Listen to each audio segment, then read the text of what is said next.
खबर रांची से न्यूज जिला विभाग की खबर का असर देखने को मिला। अभिनेता सोनू सूद ने एक मामले को संज्ञान में लिया है, हमारी खबर को देखा और इस पर संज्ञान लिया है। न्यूज एवं भारत की खबर को रिट्वीट कर साइबर ठगों को ईमानदारी की नौकरी खोजने की सलाह दी है। मंत्री चंपई सोरेन ने भी मामले पर संज्ञान लिया है। मंत्री ने ठगों पर कड़ी से कड़ी कार्रवाई करने की बात भी कही है। न्यूज एवं भारत ने प्रमुखता के साथ खबर दिखाई थी। इसके बाद सोनू सूद के मैनेजर बनकर रिम्स के मरीज से ठगी की गई थी। बता दें आपको कि सोनू सूद के मैनेजर के तौर पर मरीज की मदद करने के नाम पर साइबर ठगी की गई थी। लेकिन इस मामले में अब सोनू सूद ने भी हमारी खबर को देखा और इसके बाद इसे रिट्वीट करते हुए सलाह दी है कि आप मेहनत और ईमानदारी वाला कोई काम ढूंढें, कृपया ये काम आप ना करें। इस खबर को बहुत ही प्रमुखता के साथ न्यूज चैनल भारत ने दिखाया था कि कैसे अब साइबर ठग हैं, उनके निशाने पर अब मरीज भी आ चुके हैं, यानी कि मरीजों को भी वो नहीं छोड़ रहे हैं। मदद के नाम पर वो किस तरीके से ठग रहे हैं, क्राउड फंडिंग की बात वो करते हैं। सोनू सूद का मैनेजर खुद को बताते हैं और इस तरीके से मरीजों को ठग रहे हैं। और सत्यव्रत किरण इस खबर पर पूरी जानकारी देने के लिए हमारे साथ फोन लाइन पर जुड़ चुके हैं। सत्यव्रत, जाहिर सी बात है, देखिए जो साइबर ठग है वो मरीजों को भी नहीं छोड़ रहा है। वो तो गनीमत ये रही कि अब सोनू सूद भी खुद सामने आया और उन्होंने इस बात को माना कि उनकी ओर से इस तरह की चीजें नहीं की जाती हैं। वो जब करते हैं तो ठोक बजाकर करते हैं, जब किसी की मदद करते हैं तो देखिए, बिल्कुल सही कहा पंकज आपने कि संवेदनशीलता या फिर ये कहें कि मानवता मर गई है साइबर ठगों की।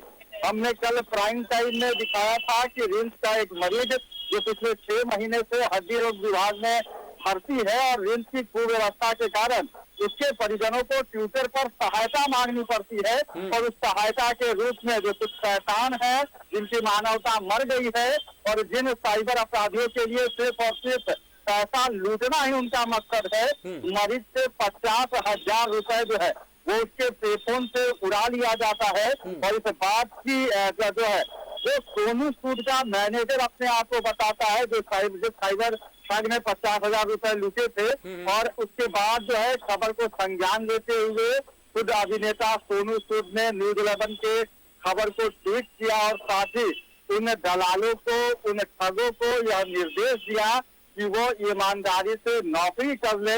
और सोनू सूद जिनकी पहचान बन चुकी है पूरे देश भर में लोगों को मदद करने के नाम पर, मसीहा बनने के नाम पर, उन्होंने कहा कि वो मरीजों की और जरूरतमंदों की मदद करते रहेंगे, भले ही ऐसे शातिर जो ठग है उनकी मानवता क्यों नहीं मर गई हो। तो न्यूज 11 भारत में देखिए एक बार बिल्कुल ये चलिए मामला तो आ गया सामने, हो सकता है ये साइबर ठग है, इस तरीके से हो सकता है कुछ और ठगी का अंजाम दे चुके होंगे।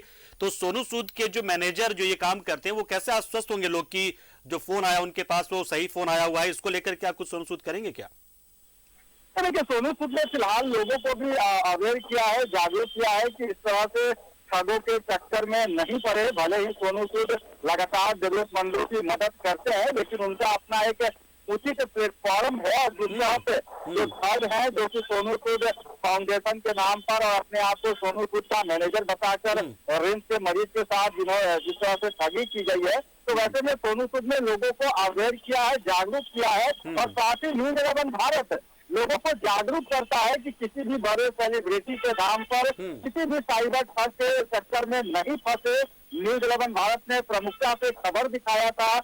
सोनू सूद ने इस पूरे खबर पर संज्ञान लेते हुए ट्वीट किया है। साथ ही राज्य के जो मंत्री हैं चंपई सोरेन, उन्होंने भी ऐसे ठगों पर कठोर कार्रवाई करने की मांग की है। तो न्यूज 11 भारत भी अपने लोगों को, अपने दर्शकों को जागरूक करना चाहता है कि आप ऐसे ठगों के चक्कर में नहीं पड़े। और भारत का खबर का असर हुआ है, सोनू सूद ने इस पूरे खबर पर संज्ञान लिया है और यही कारण है कि लोगों का अपना पसंदीदा न्यूज 11 चैनल जो कि लगातार उन आम लोगों की आवाज उठाता है और वो आवाज सोनू सूद जैसे जो बड़े अभिनेता हैं उन तक पहुंचाता है। बिल्कुल, बहुत बहुत शुक्रिया सत्यव्रत हमारे साथ जुड़े। देखिए सौभाग्य की एक बात ये कि अगर सोनू सूद फाउंडेशन से मदद पहुंचेगी तो कोई ओटीपी नहीं मांगा जाएगा, सीधे आपसे अकाउंट नंबर मांगा जाएगा और अकाउंट में पैसे आ जाएंगे। अगर मदद सोनू सूद फाउंडेशन की ओर से किया जाएगा तो अगर ओटीपी या किसी भी तरह की जानकारी ली जा रही होती है, पैन नंबर मांगा जा रहा होता है, कुछ भी मांगा जा रहा होता है, वो आपको नहीं देना है। बहुत बहुत शुक्रिया सत्यव्रत।